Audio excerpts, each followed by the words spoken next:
Smart 24, driving business.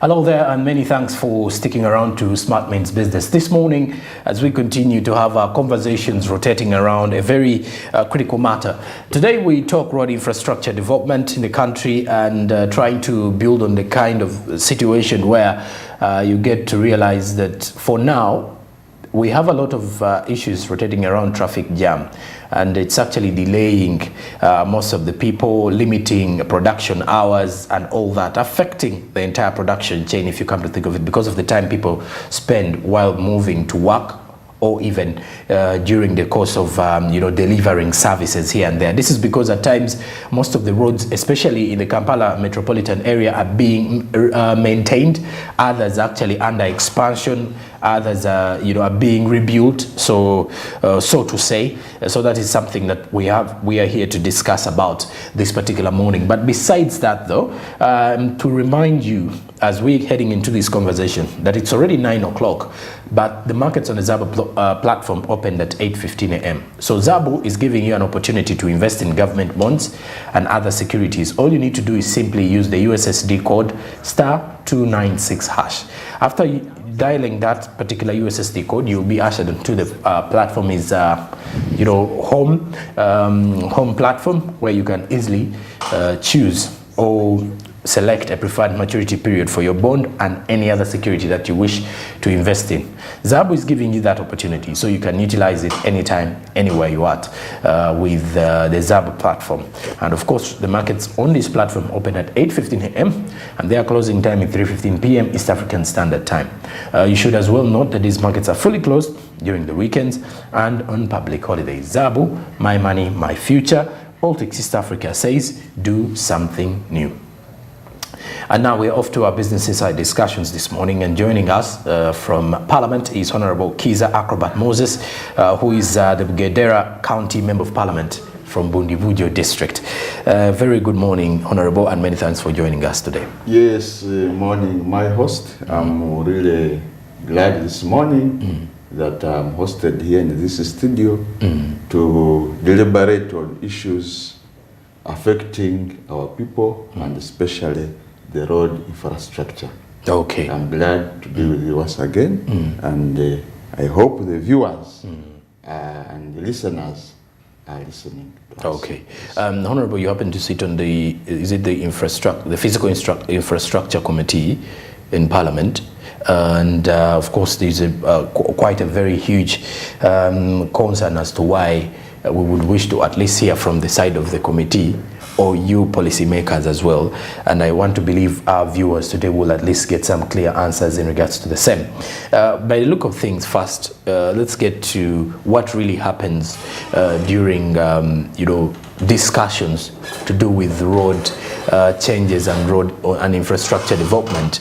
One may wonder, the Uganda National Roads Authority is the body that is responsible for overseeing the road infrastructure development in the country. But then at times, when they are presented before committee, because at times the committee has to scrutinize and see, are the activities moving well? By the look of things, in your observation so far, how has it been in regards to Uganda National Roads Authority and how they've been executing their duties, especially the Kampala metropolitan area? Oh. Thanks so much, my brother, once again, for hosting me, and also for the interest you have in ensuring that our people are well served. You are in the know that road sector is the most important driver of the for socio-economic transformation. Okay. That was 1986. Currently, we have, in fact, I am proud to mention this, that NRM government has made it. because I'm proud that we have, as per yesterday's brief from ED, UNURA, Mama Kajna, we have now 6,300 kilometers paved. That is translating to around 29% of the total road network. I think that is a milestone Sure. that people should really appreciate. Now going to the question that you're told it is very true that traffic jam is too much, the level of accidents is also too much, and especially within Kampala. And you are saying that UNURA is the one which is mandated. Yes, UNURA is mandated, but UNURA is under the Ministry of Works and Transport. Yes. You know, Ministry of Works and Transport has sectors, several Within, sectors yes. within it. Has entities. Yes. UNURA is among them. We have Uganda Road Fund, is also Part of that. Part of Ministry of Works. We have Uganda Railways Corporation. Part of that. We have Uganda Airways. All these entities are mandated to give people executive and efficient transport services.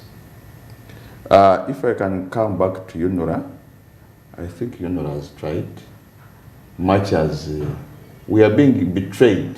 We are being betrayed by the economy. How? The economy is really not doing well as a result of, one, the Ukrainian war, Russia-Ukrainian war. That one has really affected the global economies. Two, the COVID-19, the effects of COVID-19, you are aware that this country was locked for 2 years, 2 complete years, when there was nothing that was going on. So we have to be getting back. As in collecting taxes, because you are aware that all sectors were almost crippled, were almost closed. So the tax base, the revenue base, had to decline. And government gets money. I mean, government, for government to do whatever it does it upon The money it has. the money that has been collected, the money that is in the resource Yes. envelope. So I think we must also be proud that at least we are beginning to recover from that lockdown. And these two scenarios I've talked about, the Ukrainian war, Russian war, the COVID-19, are the causes of the budget cuts. Because you are seeing, yes, as Parliament, we are trying our level best. We are playing our mandate of appropriation. We do appropriate. But then, because you are aware that Parliament operates through standing and sector committees, like the committee that I sit on, I am a member of physical infrastructure. We do receive budgets from these entities.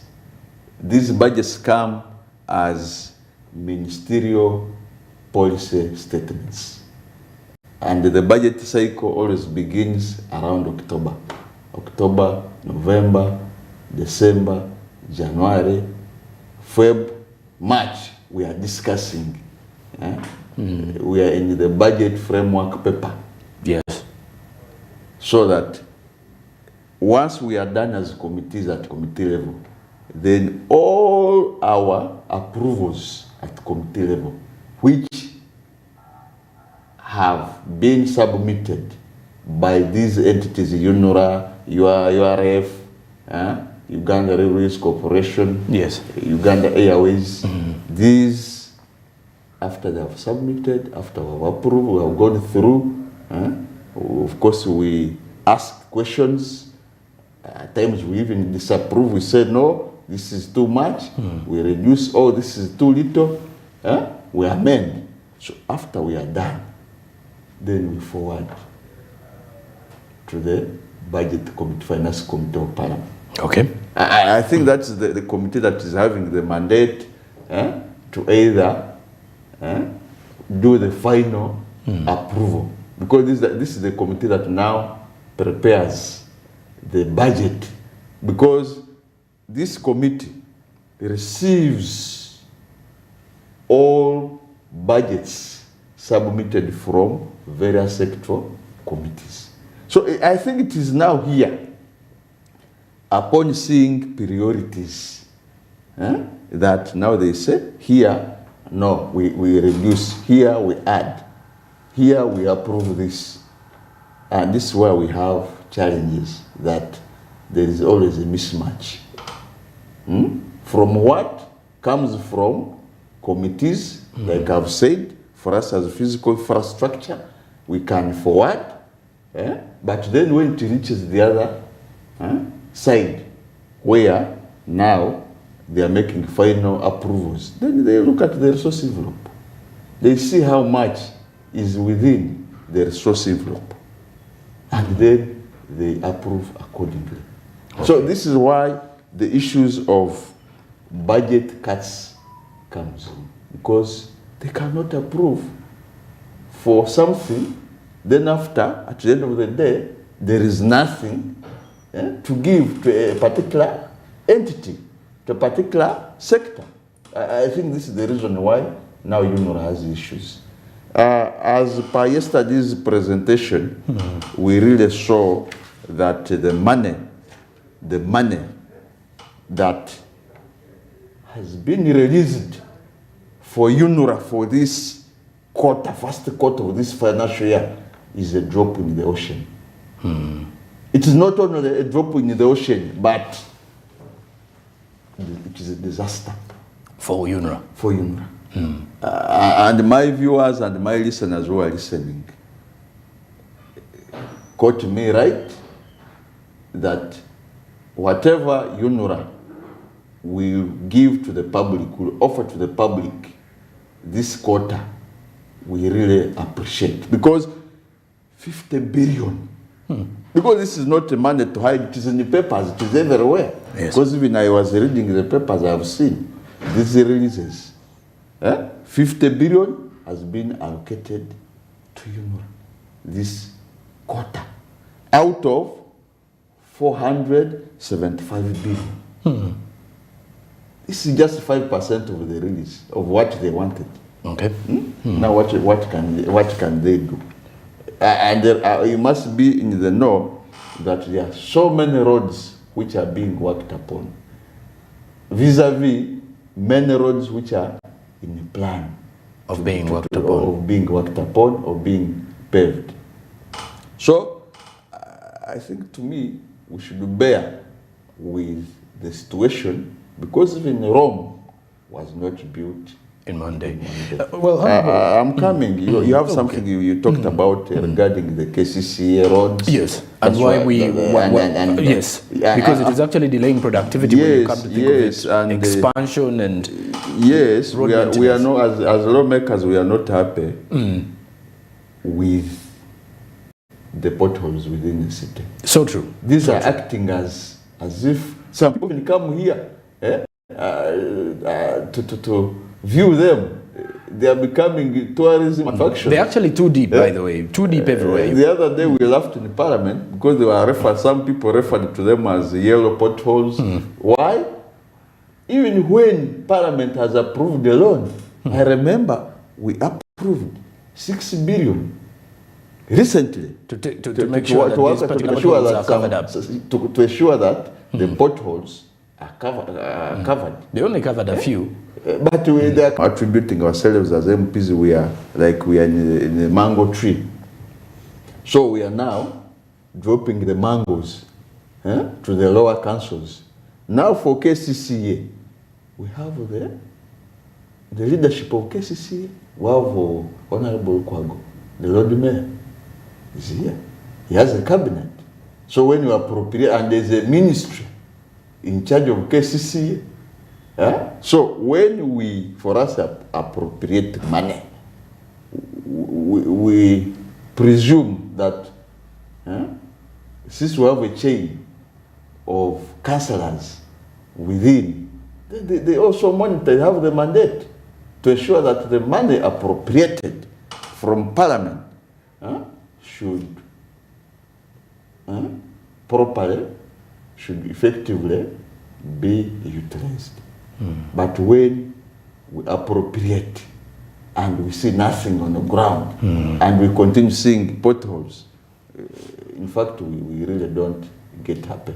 And the National Roads Authority has got a budget, received what you could say, I can't say received, 17% of a budget cut in this financial year. When you look at this, how helpful are you going to be as a committee, let's say, to ensure that at least Uganda National Roads Authority will get more funding next financial year? Because now it seems this is actually going to be affecting their work in one way or the other. Yeah, we are, we have what we call priorities. Okay. When such a problem arises, then we make priorities, because we cannot force the economy, the country to continue borrowing. Okay. Continue borrowing, or you are aware that we are surviving on debts. And our debt burden is now at 50%. And we are trying to service it every financial year. And you remember that borrowed money has conditions. Interests and stuff. Interest and whatever. We shall not just pressurize. We shall not pressurize the country. Because you are aware that as a parliament, we implement, in most cases, what cabinet. Because every week Parliament sits, the executive, they sit every Monday. When they see a proposal from Parliament, then they discuss this proposal. So as a committee, much as I'm not the chair, but in the situations where we see challenges, we have always gone for a supplementary budget. But you cannot. We have just started the what? The financial year. We are one month down. We are within the first quarter. So you can't. And the first quarter was just released. The funds were just released. So I'm not yet seeing the reason why we should run there, because we've just started. The budget for UNRWA is not yet, much as there is a budget cut, it is not yet exhausted, because the budget for UNRWA, I think, is 3 trillion. For the whole financial year. Financial year, 3 trillion. So we are just even not yet a math. We're still in the first month. So we can't just begin lamenting before we exhaust. Okay. So we can talk of going for maybe supplementary. We can talk of borrowing later on. Oh. The budget is exhausted. Okay. Yeah. Well, to all the viewers out there who are still watching our conversations here, we're going to return with more conversations immediately after the break. And we are big on infrastructure development, especially rotating around road infrastructure. It has been a key concern for Ugandans out there. I remember the pothole exhibition earlier on this year, when Ugandans were actually saying they're not happy with the pothole situations in Kampala, and why KCCA together with UNRWA have to come together to make sure that they save the image of the capital. But of course, as we continue then, we are as well going to be looking at what delays these particular projects besides the money. We are going to as well give examples of the current ongoing projects which were supposed to have been completed by press time today. So there's a lot when it comes to road infrastructure, but we want to believe that it's one of the key drivers for socio-economic development, just like the Honorable has mentioned this morning. You're still watching Smart Means Business. This is the Business Insight. Stick around with us. We'll be right back.